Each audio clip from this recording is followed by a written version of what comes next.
Alright, so the Stitch Sampler Baby Blanket is made up of a bunch of different squares. We've already know that, right? Because we've looked at the blanket.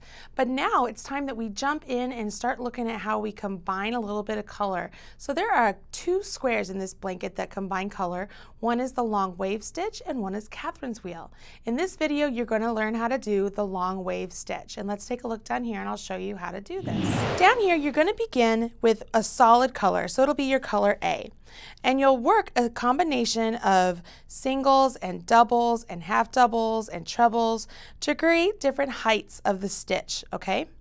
And then you're going to work all the way back with just single crochets. We're going to change colors and we're going to do it all over again with the different height of the stitches, and then we're going to single crochet back. So this entire square is a manipulation of the height of the stitches to create this beautiful effect.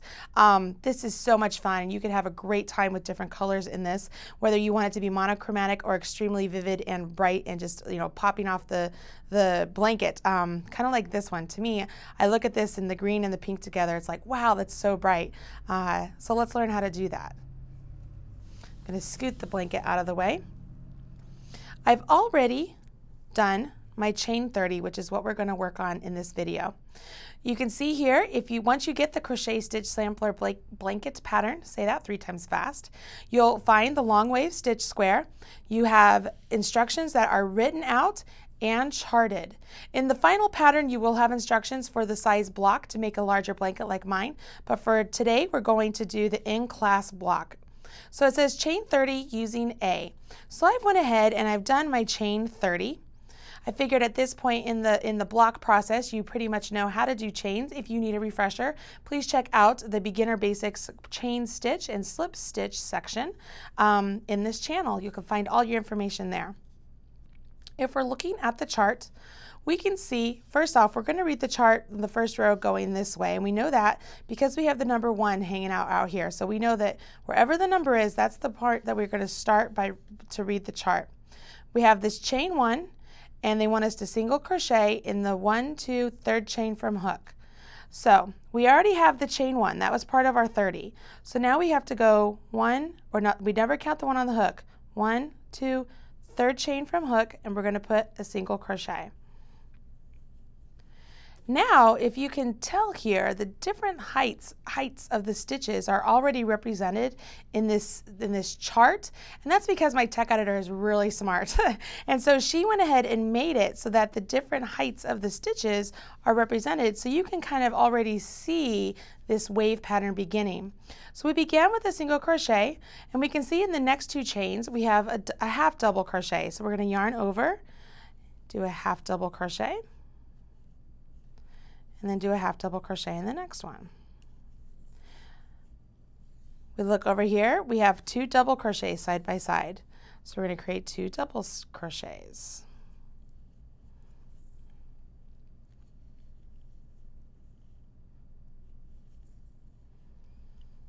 We come back over here to our chart. We can see we have 1, 2, 3 treble crochets. Those tall stitches with 2 hash marks on them, that represents a treble crochet. So for a treble crochet, there is a video available here on the channel, but for this square, what you're going to do is you're going to yarn over twice.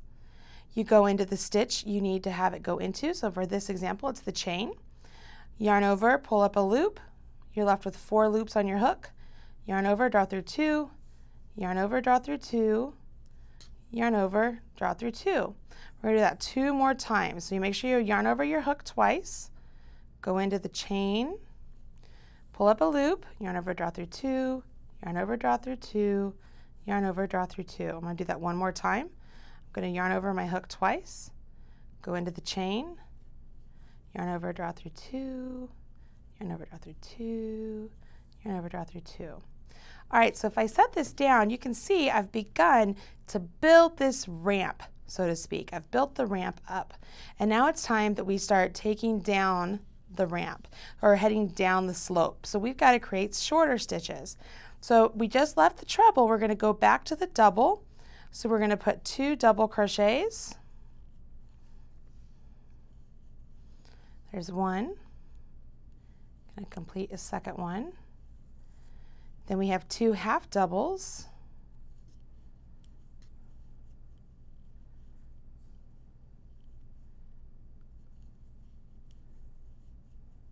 Then we have 3 singles. Okay, so we have 3 singles. 1, 2, 3. I'm going to set this down. You can see now here we've started off with our singles, half doubles, doubles, trebles, gone up to the peak, and now we're coming back down to the end of the slope, right? We do that one more time to finish this row, and then we would begin the next row. Half double, and then 2 doubles, 1, and then 2. Now we go back to our treble, so it's yarn over twice, go into the chain stitch and pull up a loop, yarn over, draw through 2, yarn over, draw through 2, yarn over, draw through 2. Yarn over twice, go into the chain stitch, yarn over, pull up a loop, yarn over, draw through 2, yarn over, draw through 2, yarn over, draw through 2. We have one more. So yarn over twice, go into the chain, yarn over, pull up a loop, yarn over, draw through 2, yarn over, draw through 2, yarn over, draw through 2. So we're at the top, we got to come back down. We're going to do 2 doubles, so we've yarned over, pulled up a loop, yarn over, draw through 2 twice, yarn over, go into the chain, yarn over, blah, blah, blah. You guys sick of me saying this? It's kind of funny. I know you're watching it and you're just like, all right, I'm focused, Marley. Stop talking. Stop talking. Can't have dead air though. I'm almost done here. So I've done the 2 half doubles. And I'm going to finish off with 2 singles because that's what it shows on my chart. Let me do my 2 singles and I'll show you on the chart where it shows that. So right here we have our 2 singles and we're completed. So I'm going to do a chain 1. We are not changing colors at this point. Chain 1 and turn. Now looking at my chart, I can see here my chain 1 is not hanging out outside here of the chart. It's actually in play, meaning when it gets to row 3, this treble crochet is getting worked into that chain 1. So I'm going to take my marker and I'm going to mark that chain 1. It's the stitch that's right below my hook at this point in time. So now I know where the last stitch of my next row is going to be. So knowing that, I'm going to skip this stitch for a single crochet because that chain 1 right there represents that stitch. I'm going to jump over here and I'm going to work a single crochet. I am going to do single crochets down this entire row. So, you know, that's just all you have to do. We're just finishing off the row with a nice series of single crochets because it just makes it look really nice and clean. It gives a nice clean edge to the curve of the wave, and then it's an easy stitch for us to be able to work into again as we build our next wave. What you're going to notice as we build the next wave is when we start to climb to the peak and then go down to the valleys, it's going to be in a different location on the stitch pattern, and that's what gives us the wave. So with this first one, we had 2 waves. On this next one, we're going to have a wave in the center and 2 partial waves, one on either side of the 2 waves that we just created. I think that'll make more sense here in just a second. So I'm going to come all the way down here to the very end. And when I get to the end, it's time to change colors. Now, if I didn't change colors, I would still get this wave look, but it would not be as pronounced as it is when you change colors. When you change colors, it just does something that it really just builds on the eye, right? And I know that I have to put one right down here at the very end. There we are. So down here, I'm going to change colors. Now, I can either cut the yarn and join with a slip stitch, or I can do this. This is so easy. Instead of yarning over and pulling through to finish the single crochet on that last one, I've gone in, I've pulled up a loop with the old color. I'm going to cut the yarn, leaving at least 4 inches. I prefer 6. I'm grabbing my new color of yarn. I'm coming up and I'm just holding it together in my right hand, and I'm going to yarn over with my new color and pull through. What this does is it leaves the old color down here in the post of the previous stitch, but now I have my new color on my hook, and so it's ready to go. I'm going to yarn over and pull through to create a chain. So I'm actually down here, I've got a chain 1, 2, 3, 4. So there's 1, 2, 3, 4. and I can look at my chart here and I can see that I'm going to have a single crochet in the top of that 4th chain. So I'm going to put a marker into that chain that's right below the loop that's on my hook, because I know that that's my last stitch. I'm going to yarn over my hook twice, because if I look at the chart I can see my next stitch is a treble crochet. I'm not going to work into that one because remember, this one's going to count as a stitch. I'm going to work over here. If you worked in that first one, your stitch count would be off and you'd be like, well, what happened, man? I'm not real sure. So it's as if we are starting in the middle of our peak. So we began with our 2 trebles, because our chain 4 counts as a treble, and this is a treble we completed. Now we've done 2 doubles, so we know without even looking at the chart, we have to do 2 half doubles in order to come down our slope, right? Oops, you see that? Yarn over and go in and complete the half double. And then we have 3 singles. And then we know we have to begin to build again. So we got to do a half double, a half double, a double, a double, and then we have 3 trebles, right? Let me pull up my yarn a little bit. It's giving me a little bit of trouble. So I've got 2 yarn overs, insert my hook, yarn over, pull up a loop, yarn over, draw through 2, a total of 3 times. I'm going to do that 3 times. So what's cool here is you'll see if we were to research and look at the very first row compared to what I'm doing right now, I'm putting these 3 trebles on top of those original 3 single crochets I had done. If I peek over here at the chart, these are the first 3 single crochets I've done. The second row I did single crochets all the way across, but you'll see here, treble, treble, treble, that's what I just put on there. So it's as if I'm filling in the valley of this slope, and that gives me that wave here. That might be a little bit more confusing to some of you who are like, what?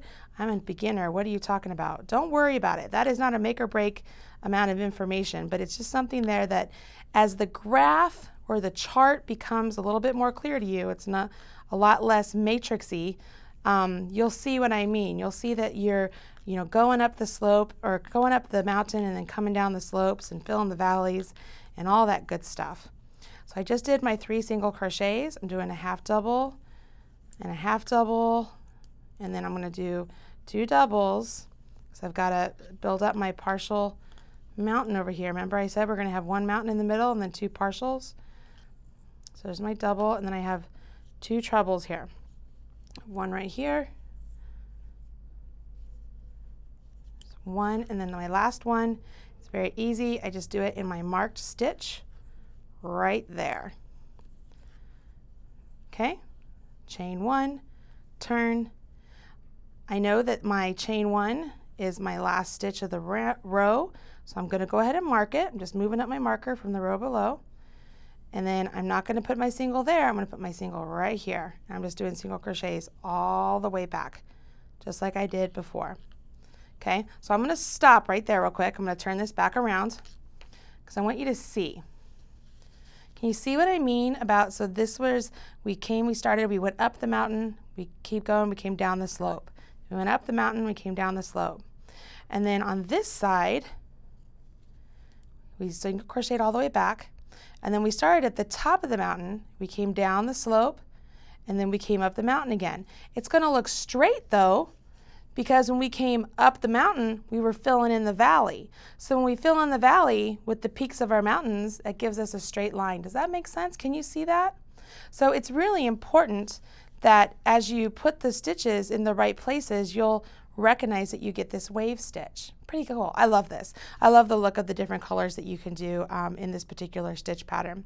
As I said, when you look at the pattern itself, it has all the instructions written out, and it will tell you to repeat rows 2 through 5, and you're going to want to end on a row 4. And what that will do, it'll leave you with a nice, clean, straight edge, so that way as you're joining the blocks together, you have something very straight to join into, and so you don't get a little ripply effect to your blanket. Now you know how to do the long wave stitch.